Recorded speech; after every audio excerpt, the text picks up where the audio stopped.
তো এইখানে আয়ারল্যান্ড বা ইউকেতে সে খুব সহজেই কিন্তু ভিসা, আয়ারল্যান্ডের ভিসাটা একটু মনে হয় টাফ, আমরা দেখছি বিগত যে এগুলোতে একটু টাফ মানে মোটামুটি ইউকের থেকে, তবে ইউকে সেফ, ইউকেতে এই প্রোফাইলে ইজিলি তারা হচ্ছে ভিসা পেয়ে যাবে। ওকে, তারপর আমি থাকতে পারবো কি মনে হয়? থাকতে পারবেন। আপনি তো জানেন যে ভিসা যেহেতু এখনও আপনার ওইটা পাবলিশ হয় নাই গভর্নমেন্ট রুলসটা, সে চাইলে থাকতে পারবে।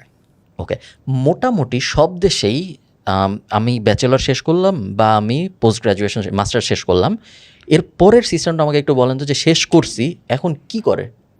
প্রথমত হচ্ছে যে আপনি কি করছেন বা আপনি কিসে পড়ালেখা করছেন সেটাও একটা ইস্যু। তবে হ্যাঁ, আপনি বিদেশে মানে ইউরোপ বা এতে যেটাতেই পড়ালেখা করেন, ইটস নট বিগ ডিল। আপনি চাইলে আপনার কেরিয়ারকে অন্য কোনো পাতেও ট্রান্সফার করতে পারেন।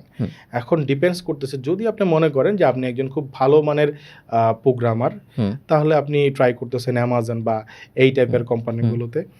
আপনি ট্রাই করলে আপনি যদি ওইখানে পেয়ে যান, তাহলে আপনি থাকলে চাকরি বাকরি হয়েছে আপনার, হচ্ছে ওইখানে আপনি মোটামুটি বুঝছি। আপনি আমাকে আমি ঘুরে জিজ্ঞেস করি জিনিসটা, সব দেশে কি আমাকে মোটামুটি সেম টাইমই দেয় চাকরি খোঁজার জন্য? না, সব দেশ দেয় না।